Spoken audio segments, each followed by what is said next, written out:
LibreOffice base પરના આ મૌખિક ટ્યુટોરિયલમાં તમારું સ્વાગત છે. આ ટ્યુટોરિયલમાં આપણે શીખીશું લીબરઓફિસ બેઝ શું છે,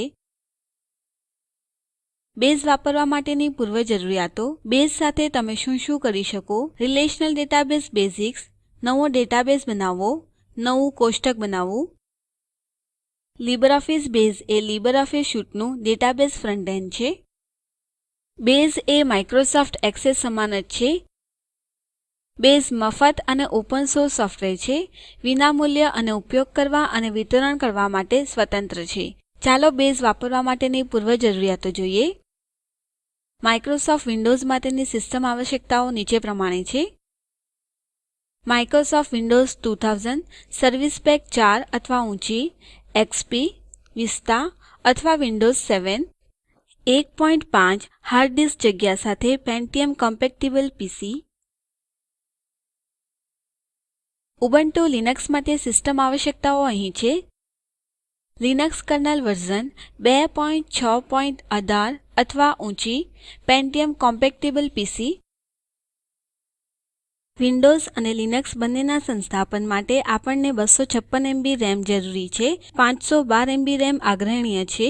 સિસ્ટમ જરૂરિયાતો વિશેની સંપૂર્ણ માહિતી માટે www.libreoffice.org/get-help/system-requirements ની મુલાકાત લો. તમારે જાવા રનટાઇમ એન્વાયર્નમેન્ટને પણ સંસ્થાપિત કરવાની જરૂર રહેશે કે જે તમે નીચેની લિંક ઉપરથી ડાઉનલોડ કરી શકો છો.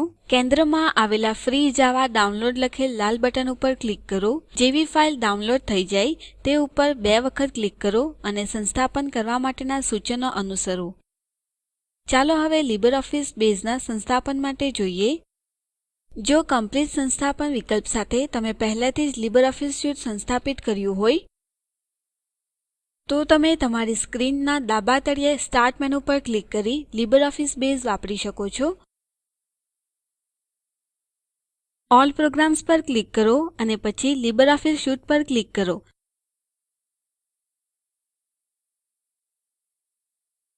જો તમે લીબરઓફિસ સ્યુટ સંસ્થાપિત ન કરેલ હોય તો તમે ઓફિશિયલ વેબસાઇટ libreoffice.org ઉપર જઈ લીલા વિસ્તાર જે ઉપર ડાઉનલોડ લીબરઓફિસ લખેલ છે તે ઉપર ક્લિક કરી બેઝ સંસ્થાપિત કરી શકો છો.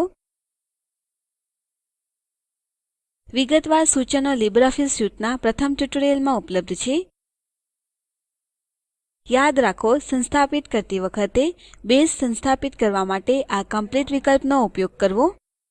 ઠીક છે, ચાલો હવે આગામી વિષય ઉપર જઈએ.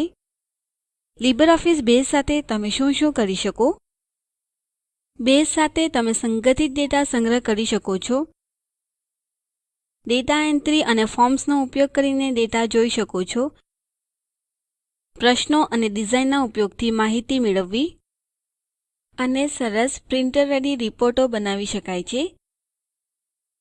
બેઝ ડેટાબેઝોને વ્યવસ્થિત રાખવા માટે મદદ કરે છે. કદાચ તમને ખબર હશે, ડેટાબેઝ એ ડેટા, ફોર્મ, ક્વેરી અને રિપોર્ટોનું એક જૂથ છે. ઉદાહરણ તરીકે, બેઝ ગ્રાહક માહિતી માટેના ડેટાબેઝો એટલે કે કસ્ટમર ઇન્ફોર્મેશન ડેટાબેઝીસને વ્યવસ્થિત કરવા માટે વાપરી શકાય છે. વેચાણ ઓર્ડર એટલે કે ઇન્વોઇસીસ ટ્રેક કરવા, વિદ્યાર્થીઓના ગ્રેડ ડેટાબેઝો જાળવવા અથવા લાઇબ્રેરી ડેટાબેઝ બનાવવા. ચાલો હવે ડેટાબેઝો માટે અમુક પાયાગત વિશે શીખીએ. ડેટાબેઝમાં કોષ્ટકોમાં ડેટા સંગ્રહિત અને યોજવામાં આવે છે. કોષ્ટકો પાસે પંક્તિઓ અને સ્તંભોમાં અલગ ટુકડાઓમાં ડેટા સંગ્રહિત થયેલા હોય છે. આવા ડેટાબેઝને રિલેશનલ ડેટાબેઝ પણ કહેવામાં આવે છે, જ્યાં કોષ્ટકો એકબીજા સાથે કોલમની મદદથી સંબંધિત હોય છે. ચાલો લાઇબ્રેરી માટે એક સરળ ડેટાબેઝ ધારો.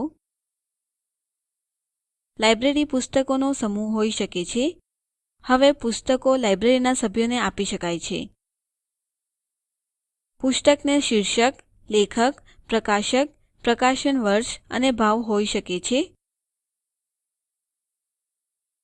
આને લક્ષણો એટલે કે કેરેક્ટરિસ્ટિક્સ અથવા ગુણધર્મો એટલે કે એટ્રીબ્યુટ્સ કહેવામાં આવે છે. એ જ રીતે એક લાઇબ્રેરી સભ્યને નામ, ફોન નંબર અને સરનામું હોય છે અને લાઇબ્રેરી પુસ્તકો ફક્ત તેના સભ્યોને જ આપી શકાય છે. ચાલો હવે જોઈએ કે આ ડેટાને અલગ કોષ્ટકોની પંક્તિઓ અને સ્તંભો તરીકે અલગ કેવી રીતે સંગ્રહ કરી શકાય છે. દરેક પુસ્તક વિશેની માહિતી બુક્સ કોષ્ટકમાં સંગ્રહિત કરી શકાય છે. તેના આ ગુણધર્મો સ્તંભો બને છે: book title, author, publisher, year of publication અને પ્રાઇસ. દરેક પુસ્તકને અલગ પાડવા માટે ચાલો એક unique identifier column book ID ઉમેરીએ. આ રીતે આપણી પાસે બે સંપૂર્ણપણે અલગ પુસ્તકો સમાન શીર્ષક સાથે હોઈ શકે છે. તે જ રીતે મેમ્બર્સ કોષ્ટક પાસે નેમ અને ફોન નંબર જેવી સ્તંભો હોઈ શકે. હવે દરેક સભ્યને અલગ રીતે ઓળખવા માટે મેમ્બર ઇડ અને આપણું ત્રીજું કોષ્ટક બુક ઇશ્યુડ માં આપણે પુસ્તકો લીધેલ સભ્યોને રાખી શકીએ છીએ. આ કોષ્ટક book issued, member, date of issue, date of return, actual date of return, whether checked in or not એનો ટ્રેક રાખશે. ડેટાને એકબીજા સાથે જોડવા માટે આપણે આ કોષ્ટકો વચ્ચે સંબંધ સ્થાપિત કરી શકીએ છીએ. હવે આ આપણને રિલેશનલ ડેટાબેઝ વ્યવસ્થિત કરવા માટે મદદ કરે છે. રિલેશનલ ડેટાબેઝ પરના અદ્યતન વિષયો માટે અમારા અન્ય ટ્યુટોરિયલની વેબસાઇટ spoken-tutorial.org ઉપર જઈ સંદર્ભ લો. ઠીક છે, ચાલો હવે લાઇબ્રેરી કહેવાતા આપણા પ્રથમ બેઝ ડેટાબેઝ સાથે શરૂ કરીએ. નવો ડેટાબેઝ બનાવવા માટે ચાલો પ્રથમ બેઝ પ્રોગ્રામ ખોલીએ. પછી સ્ક્રીનના તળિયે વિન્ડોઝના સ્ટાર્ટ મેનુ ઉપર ક્લિક કરો. પછી ઓલ પ્રોગ્રામ્સ ઉપર ક્લિક કરો અને પછી લિબ્રિઓફિસ સ્યુટ અને લિબ્રિઓફિસ બેઝ પર ક્લિક કરો.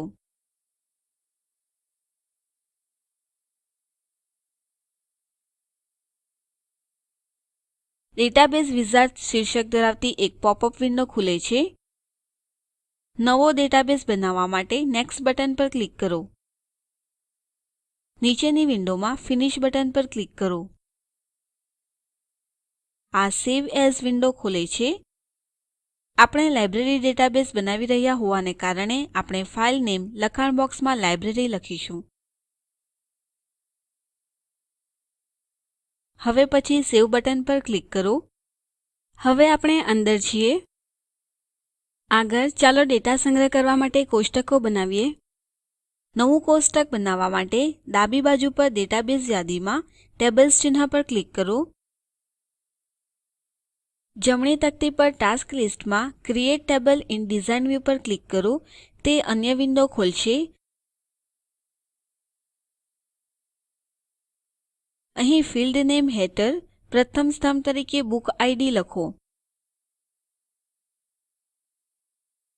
ફિલ્ડ ટાઇપ સ્તંભ ઉપર ખસવા માટે ટેબ કળનો ઉપયોગ કરો.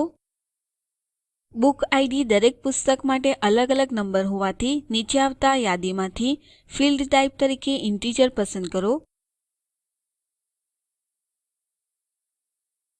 નીચે વિભાગમાં ફિલ્ડ પ્રોપર્ટીઝ બદલો. ઓટો વેલ્યુ નો થી યેસ માં બદલો. આ ફિલ્ડ હવે દરેક પુસ્તકને અલગ રીતે ઓળખશે. બીજા શબ્દોમાં કહીએ તો આ ફિલ્ડને પ્રાઇમરી કી પણ કહેવામાં આવે છે. બુક ઇડ ફિલ્ડમાં ડાબી તરફ પીળા કળ ચિહ્નની નોંધ લો. ચાલો જોઈએ આપણે ફિલ્ડ નેમ્સ માટે ફિલ્ડ ટાઇપ્સ કેવી રીતે પસંદ કરીશું.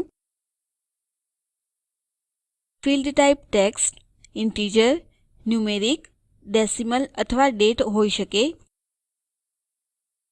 જે ફીલ્ડોમાં સામાન્ય જાણકારી હોય તે માટે ટેક્સ્ટ વાપરો.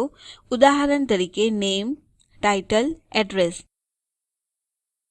જે ક્ષેત્રો માત્ર નંબરો જ સમાવી શકે છે તે માટે ઇન્ટિજર, ન્યુમેરિક, ડેસિમલ વાપરો. ઉદાહરણ તરીકે કિંમત માહિતી જેવી ફિલ્ડ માટે ન્યુમેરિક વાપરો. વર્ષ માટે ઇન્ટિજર વાપરો. ચાલો હવે બાકીની ફીલ્ડો બનાવીએ. Title, field type text, author, field type text publish year, field type integer, publisher, field type text, price, field type numeric. લંબાઈ 5 અને દશાંશ સ્થળોને 2 થી બદલો. ફોર્મેટ એક્ઝામ્પલ બટન પર ક્લિક કરો. આ ફિલ્ડ ફોર્મેટ વિન્ડો ખોલશે. કેટેગરી લિસ્ટમાંથી કરન્સી અને ફોર્મેટ લિસ્ટમાંથી INR પસંદ કરો. ચાલો ₹1234 પસંદ કરીએ, જેમાં 2 દશાંશ સ્થળો છે.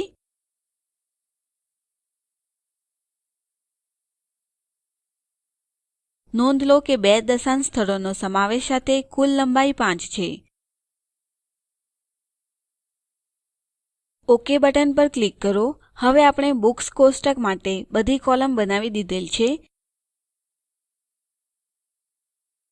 ચાલો હવે કોષ્ટક સંગ્રહો. ફાઇલ મેનુ નીચે સેવ ચિહ્ન પર ક્લિક કરો. ટેબલ નેમ લખાણ બોક્સમાં બુક્સ લખો. નોંધ લો કે તે એ જ સ્થાને સંગ્રહવામાં આવે છે જ્યાં લાઇબ્રેરી ડેટાબેઝ છે, કારણ કે કોષ્ટકો ડેટાબેઝનો એક ભાગ છે. અને ઓકે બટન પર ક્લિક કરો. આગામી ટ્યુટોરીયલમાં આપણે બુક્સ કોષ્ટકમાં ડેટા ઉમેરીશું અને મેમ્બર્સ અને બુક ઇશ્યુડ કોષ્ટકો બનાવીશું. અહીં આ ટ્યુટોરીયલ સમાપ્ત થાય છે. સારાંશ માટે આપણે શીખ્યા. લીબરઓફીસ બેઝ શું છે? બેઝ વાપરવા માટેની પૂર્વજરૂરિયાતો. બેઝ સાથે તમે શું કરી શકો? રિલેશનલ ડેટાબેઝ બેઝિક્સ, નવો ડેટાબેઝ બનાવવો, નવું કોષ્ટક બનાવવું. આ શ્રેણીમાં આગામી ટ્યુટોરીયલ ટેબલ્સ એન્ડ રિલેશનશીપ્સ ઉપર છે. મૌખિક ટ્યુટોરીયલ યોજના એ ટોક ટુ અ ટીચર યોજનાનો ભાગ છે, જે આઇસીટી MHRD ભારત સરકાર દ્વારા શિક્ષણ પર નેશનલ મિશન દ્વારા આધારભૂત છે. આ યોજના spoken-tutorial.org ઉપર સંકલન થાય છે. આ ઉપર વધુ માહિતી spoken-tutorial.org/nmeict-intro ઉપર ઉપલબ્ધ છે. IIT બોમ્બે તરફથી ભાષાંતર અને રેકોર્ડિંગ કરનાર હું કૃપાલી પરમાર વિદાય લઉં છું. જોડાવા બદલ આભાર.